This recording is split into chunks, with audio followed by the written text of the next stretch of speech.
Welcome back to Pops and Pylons. Let's play some Hearts of Iron 4 La Résistance. Yep, that's right. New downloadable content for Hearts of Iron. I've not played Hearts of Iron on the channel before. I've played it on my own. A decent bit, but there have been multiple reasons why I haven't played it on the channel so far. And I'll get into that while we're playing. But new expansion is here. Well, it's almost here for you. This comes out on Sunday for you, and I think the game comes out on Tuesday. I got a bit of a preview version here, thanks Paradox, and we're gonna get to go into it. I don't wanna start with a whole big explanation of what the DLC does. I think we're gonna get into that as we're playing. But as we start here in our 1936 scenario, which is the only one you should ever play,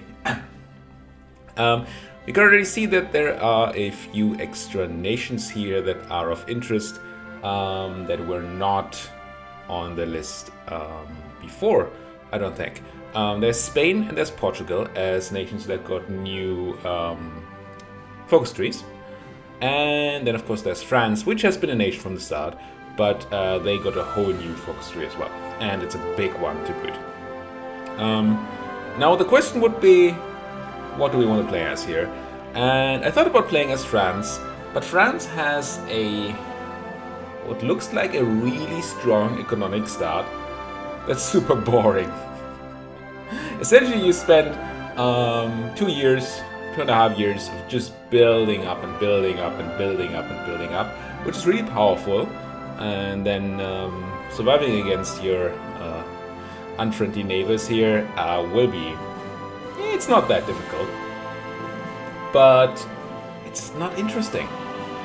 And so I thought, why don't we give Spain a go with their whole, civil uprisings, rebellions, what have you. Starting right early at the game, and since they got fully reworked as well, why not? And we're gonna look in the mission tree in a minute, but anarchism is a big deal. Sort of one of the 4 ways you can go on the mission tree, and I'm pretty sure that's what we're gonna do. I want to try to make Anarchist Spain work, or Anarchist Aragon, and then Spain, and then, the world, or something. Let's go Spain and get into the game. Quick bit of settings. I want Iron Man mode, just so we're not tempted to do any reloading. I'm just gonna play on regular difficulty. As always, Paradox game difficulties are just BS. I mean, it's just you get negative modifiers, enemies get positive modifiers, and that's it. It's not as awful as it is in like EU, where they get like double fleet size and all that, but still, it's just, I don't like that. I like picking the difficulty in grand strategy games by choosing who I'm playing and sort of choosing my goals, and not by doing these sort of settings. I mean, more power to you if you want to play it like that, but I don't like it. Don't need any custom game rules, and I do not want historical AI focuses, just to make things a bit more weird.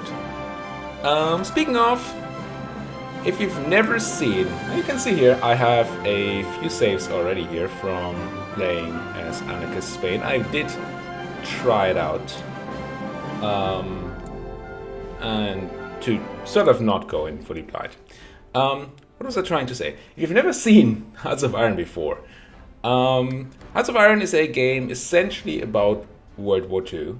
Unlike the other Paradox games, like EU and CK, time units are really different.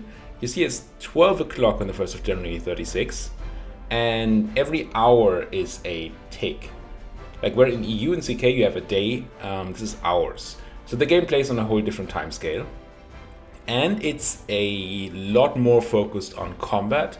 You can already see we have a lot of individual units running around here that we can control.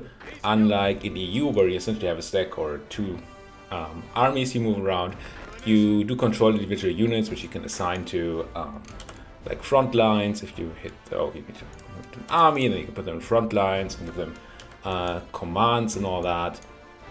Why is this not working? There we go. But I can always control them individually as well.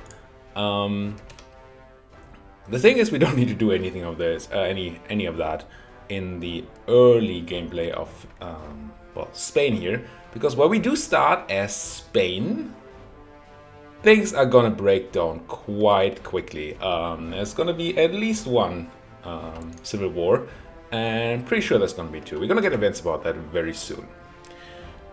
Now, so the game, if you haven't seen it, is about moving your units around correctly, building up your economy, using your economy wisely, using technology wisely to your advantage. And as always in Paradox, set your own goals as to what the end should be. We made this weird in a couple of ways. So this is not going to be your normal Hearts of Iron game.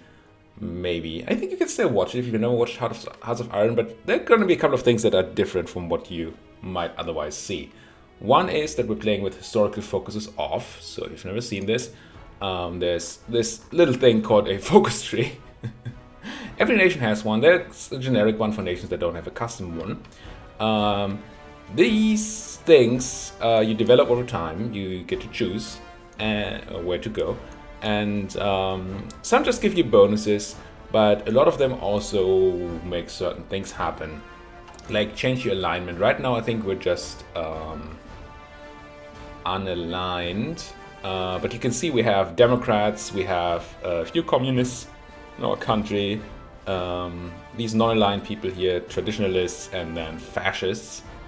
And a lot of things that happen here in the national focus change that. They change who people go to war with. And the AI also has these focuses.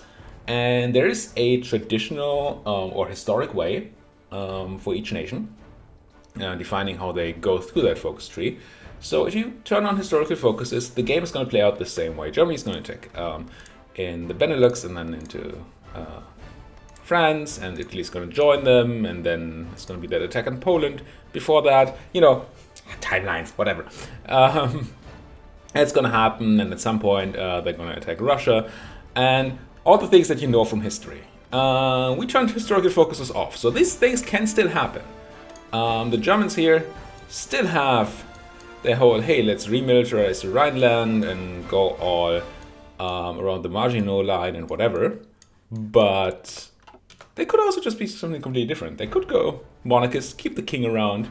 Could go communist even, do other things. We might see fascist Britain happening. Everything could go weird. And then the whole civil war thing that we're doing in Spain, that's pretty unique. That's going to be weird too. But let's get a little bit into playing. As always, playing a Paradox game, you're going to spend a bit of your early time setting up things and dealing with pop-ups.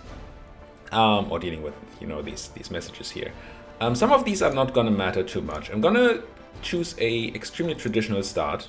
If you haven't seen this, this is technology tree. Quite different than something like CK or EU. Much more detailed. Also this goes, but not this one. Some of these go quite far down. Anyway, and you can already see that these are gated by years. As in most other Paradox games, being ahead of time costs you, well, it's a lot harder to research then. There's a classic start where you pick up basic machine tools here from 1936 for more production efficiency. You pick up construction so you can build factories quicker, and you pick up mechanical engineering because it makes you research faster. Since this is the Popes and Pirates channel, obviously we're going to go for the things that give us economy. Speaking of economy, we have technically three types of factories in the game. There are civilian factories, there are military factories, and there are naval dockyards. Civilian factories are used for two things. You construct things in the world, and there's sort of currency. So there's no money in the game. Instead, when you would be buying something, you use a set of your military civilian factories for a while. You can already see here that due to economy, 8 of our 16 factories are just used by our people. They're just being used for consumer goods, making toasters. So we don't have access to these. And you can change laws around to use less for that and all that. Then you can use them to trade for material. Like if we need more steel, we could spend a factory to get that steel. Anytime we can stop getting the steel and get the factory back. So it's not You don't spend factories, they're just used for different things. Essentially, you're selling the factory output, maybe, something like that. But for now, we're going to use that to construct things, and I want to use it to construct more factories. That said, there is tons of things you can build. One of which is infrastructure, which, unless this has been changed again, infrastructure, while it doesn't say so here, improves the speed of building things. And I have sort of taken away from my past gameplay here that 8 infrastructure is a good number to sort of efficiently build things on top of it. It does other things like provide supply to your troops, increase resource output. You see here this Western Aragon here is providing 24 steel as a resource. If I were to add infrastructure here, we'd get more steel out of it. But for now, I'm just gonna go with my highest highest infrastructure Aragonese province, which is Catalonia. And I'm gonna add one more infrastructure, and then I'm gonna put a civilian factory on top of that. You can see our 8 civilian factories are now building this infrastructure. You can have at most 15 factories working on one thing. And then when they're done, they're gonna start building that extra factory. Idea being, get a good basis for civilian factories so that we can then construct a lot of military factories to actually help get us what we want. Military factories. Military factories are used to build all sorts of equipment. Well, land equipment. Naval, again, that's the dockyards. We can see we're building infantry equipment, we're building support equipment, and we're building towed artillery. And we get slowly into details on what all these do if you haven't seen this before. We have 7 total military factories. We're using 4 right now to build things. And I'm going to put the rest on building me some infantry equipment. Because right now, this looks fine. We have a slight stockpile of infantry equipment, so all our troops have their equipment. That might not be true though. We might have to unpause the game to actually see the real numbers, but soon we're gonna need it either way. So my military factories are working on building equipment.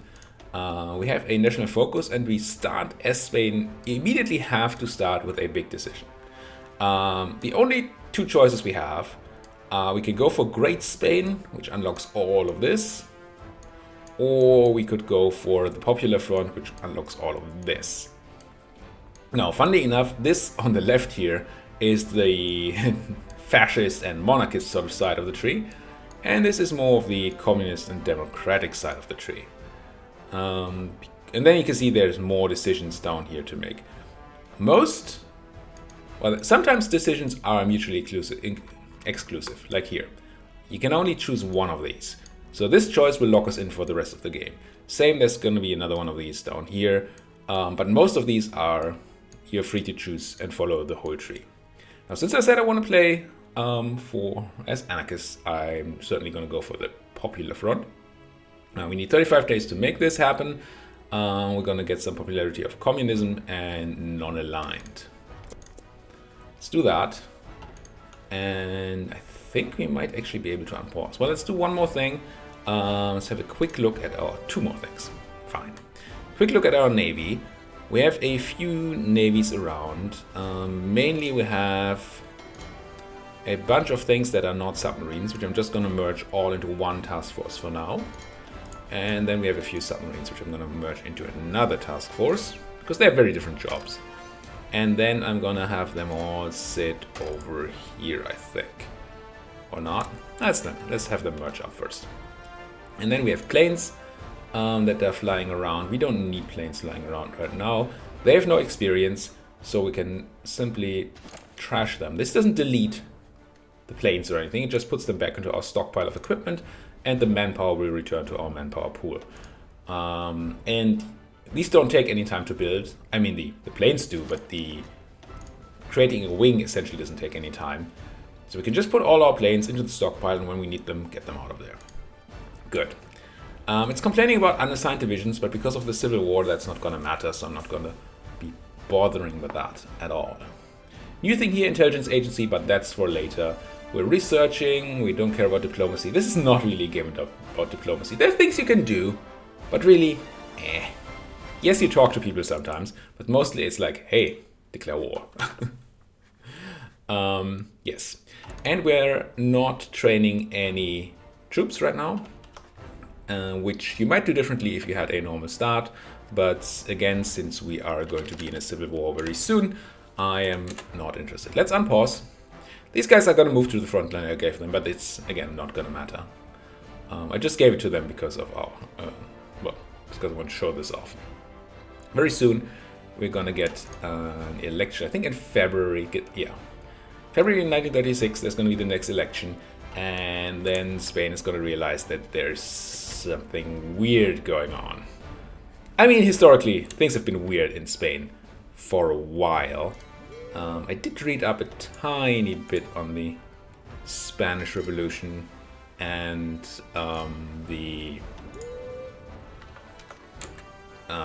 especially the anarchist part in it, but I'm certainly not an expert. I might refer to my knowledge from time to time if I remember things, but don't take my word for granted here. I'm certainly no expert on Spanish historic events, especially not in that time.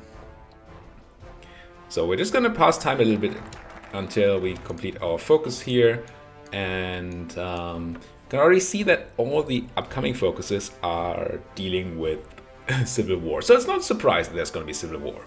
Right now we have a choice between getting 5 army experience or 5 stability, and we either get 5 trained units that have 6 infantry battalions. That's sort of the size of the actual unit. We can have a look at that at some point.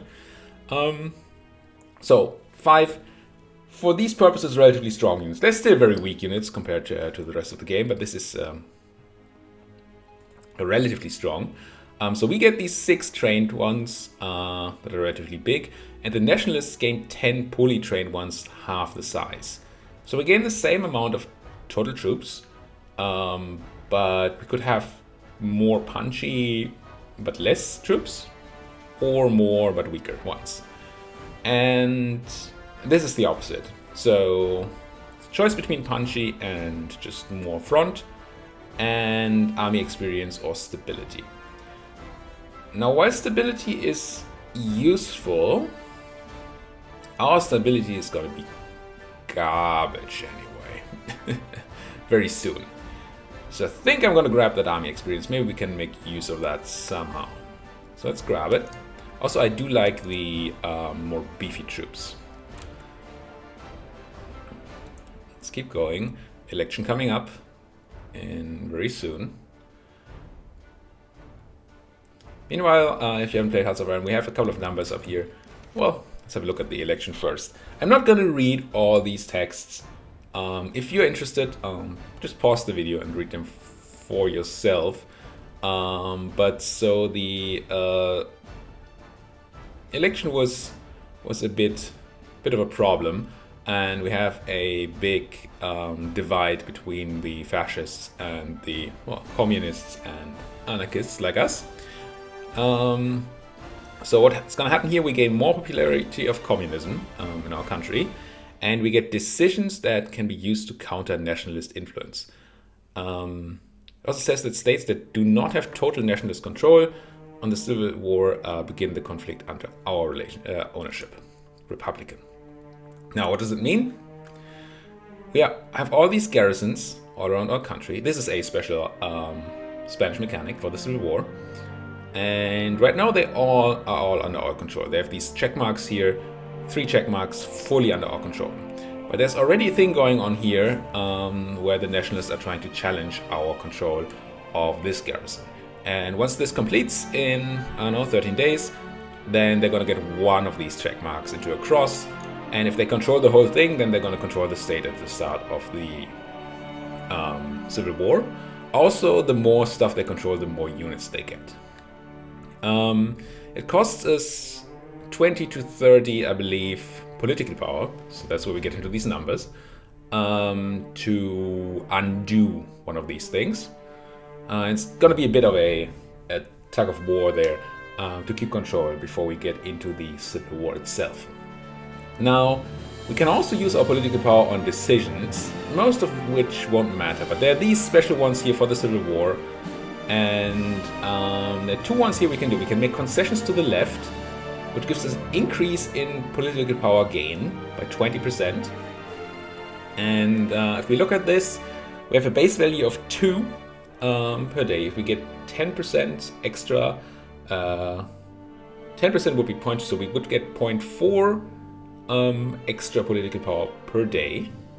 This costs 30, so we would need 30 divided by 0.4, which is, oops, I meant to open up a calculator. 30 divided by 0.4. We need 75 days to make good on this investment of 30 political power here. And it's gonna be longer until the rebellion here. We see a time, I don't know why there's 2 of these timelines. Oh, there's probably 1 for going left and 1 for going right. So when this goes to 0, we have civil war, and events change this. But still, gonna have more than 75 days. So I'm gonna do concessions to the left, spend 30 PP, political power, to gain more in the long run, to gain some stability, and we're gonna be a bit worse at constructing factories, but that's not gonna be super important right now. And all of this is gonna go away once the whole civil war issue is over. Let's do this, and I'm just gonna keep this open because the next couple of things we do in the game are just going to happen in this decision sort of menu and on the map while this is open. Again, this is very specific to Spain. Other countries do not work like this. Ah, interesting. So here's an upcoming speech by Primo de Rivera. And why do I focus that? Because what this is going to do is going to steal political power from me. It's going to do other things, but it's going to take 25 political power off me. So this is sort of the right wing, the fascists countering my stuff, or it's me countering them, whatever. So this guy's making a speech, and once he has done a speech, I can imprison him, which is quite good, because it costs 20, returns 25 political power, so it's net positive, and it increases the time until the revolution. Now, unfortunately, this is going to cost us 20 political power. This is going to remove 25, right? No, this is going to remove 25. So we're going to have a hard time having 25 PP in the bank. You can go negative. You can't spend yourself negative. So I can't just, when I'm at 0, spend on this. But an event that reduces my political power will put me to negative. So I could go ahead here and try to counter this insurgents or this influence thing, but I'm not going to because I really want to get that guy handled.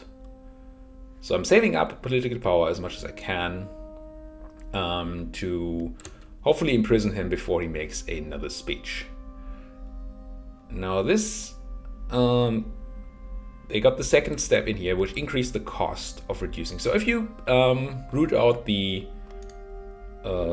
rebellion, the garrison, before a lot happens there, it's cheaper. So I'm kind of giving up on Murcia here, which is not the worst, because there's only a dockyard in there. It's not very important. But it's going to mean that there's going to be a national stronghold down there in the Civil War, which is going to be very annoying. It has a port too, so it's not going to be as trivial to just root out. So he has not yet given his speech. We're almost going to have enough PP to immediately throw him in prison for making that speech, which is great. Just got our electronic mechanical engineering done. I'm going to grab the next research speed thing because it's going to be important. We do want some technology for the Civil War in a minute, but we do have a bit of time. So speech is happening. My PP is going to go down to 20. Perfect. And I'm going to arrest the guy. So he's going to be arrested before he gets to... Yes, one day before he gets to make another speech. Nice. This worked out very well. But we gave up other stuff for it, right? We have this nationalist stronghold down here now. Honestly, I'm not sure how much any of this matters in the context of becoming anarchists. Because I know this because I did that dry run before. The whole anarchism thing, and I'm quickly gonna counter this, so we can only spend 20 for that. Good. The whole anarchism thing causes another sort of civil war thing to happen. And in my dry run, I have not been able to win the first civil war before the second one happened. Which in turn meant that I don't know if any of my early civil war stuff mattered. We'll see. We'll see. I just picked up this second national focus. There wasn't any choice because right now we're extremely linear here. This is gonna give us 5 well-trained small units at the beginning of the war, and they will be removed at the end of the Civil War. If you were to go take France, flip fascist or communist really quickly, you could probably go and crush the Spanish and eat all of it while they're still busy doing the Civil War. But then you do have that other neighbor on the other side to deal with. Second London Naval Treaty, this is about size of ships that you're allowed to build. We don't care. We don't have the energy to build any ships right now.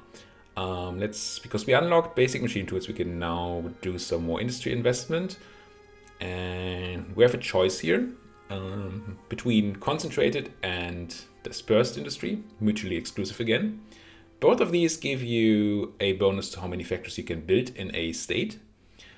Concentrate gives you more raw output, 15% factory, 10% dockyard, as opposed to 10 and 10. But dispersed gives you a bonus to production efficiency, retention, and base. I'm going to get into detail on that in a later episode. But it essentially means you can be more effective or produce more quickly when you change to new equipment you're building. And your factories are less vulnerable to bombing. I think I'm just going to go with the raw power here right now, though. There's certainly, it used to be that concentrate was always the right choice. I don't think that's true anymore. I certainly need to make, dang, it just passed too much time. And we got a second thing happening here in Madrid. I should have stopped that, and I didn't. I think I'm gonna still, yeah, I think I'm gonna spend 30 to deal with this. And then I'm also gonna spend 20 to deal with whatever they're doing in Sevilla down there. Have we already imprisoned the guy? I think we have, right? Yeah, I just let way too much time pass there. Whoops. Not focusing, explaining stuff. And I won't immediately be able to counter this because I don't have 20 political power. But we're gonna have that soonish. And since they're putting another focus here, I think I am gonna do this place. I also wanna deal with Madrid. But this one is more under pressure right now. So I'm going to keep countering the influence there. And you can see the military plot ticking up here. Right now, if the Civil War would happen, we would have way more units than the Nationalists. But this is going to be much different when the war actually happens. Because they have other very powerful things they're doing down here. And you're going to see a lot of influence happening soon. Just from these other events, not from the normal stuff that they do. They're still doing the thing here. I think I'm gonna put another counter into Sevilla. Just keep control of Sevilla. Now this place, Valencia, again, not super important. However, once again, a port. If we have a bit of unit spawn in the center, that's not a big problem because they won't have any supply. But ports are very hard to sort of root people out of. We got construction done. It's not 37 yet, so we don't really want to start doing any of that. I think now is the time to get our weapons and equipment up to snuff. Get this 1918 technology here, which is just going to give us a tiny bit of a bonus to essentially all infantry that we're going to have. They're going to be a little bit better at pretty much everything. And yes, you did see a bicycle there. There are bicycle units in the game. I've never used one. I think they're specific to a few countries. Maybe it's just like the Dutch? I don't know. I've never had them. But it is it's a funny thing to me. Now enlarge the weapon cache here. It's going to give us a bit more army experience, which we haven't talked about at all. It's not going to matter super much. but it's going to mean that we get to keep a lot more equipment at the start of the war. So with Civil War, all our units going to disappear, no new units are going to spawn, and we're going to get to keep some of the equipment. Only 50% if we don't do this, and 80% if we do this. I'm going to start it. Thing is, we kind of need to take care to finish it. It takes, what, 75 days, I assume? 70 days. It takes 70 days to do. And right now it says we have 121 days still happening. But when Suppress the Strikes, for example, gets through, that's going to remove 25 days from that timer. I don't know what Con Paquito really does. Something about Franco. Okay. So we're about to have another 20 here. Gonna have to think where we want to invest that. And we're not gonna get Mercia, that's just lost. It's a lost cause. I think I'm gonna stop them in Valencia, or at least attempt to here. Yeah, let's keep putting points into that. And very soon we're gonna get into our Civil War. Unfortunately, that's not gonna happen this episode, but I did a lot of explaining in the beginning. Next episode, I can guarantee you there's gonna be a Civil War. Because this is going to happen. And then we're gonna have to fight those nationalists, and then we're gonna have to make a decision whether where we want to go. And the decision is gonna be that I'm gonna go anarchist, and then who knows? Who knows what's gonna happen? Thank you guys so much for watching. If you're new to the channel, I do a lot of European Universalis content. There's a whole backlog of EU4 achievements. There's a tiny bit of Crusader Kings, Slay the Spire, other things there as well, if you're interested. And there should be an episode of this every day until, well, I'm done. As always, feel free to leave a comment about pretty much anything in the comment section. And, you know, even if you feel like I played something incorrectly, do let me know. Do let me know if you have any information about something that I didn't really know about in the game. Of course, praise is not unwelcome either.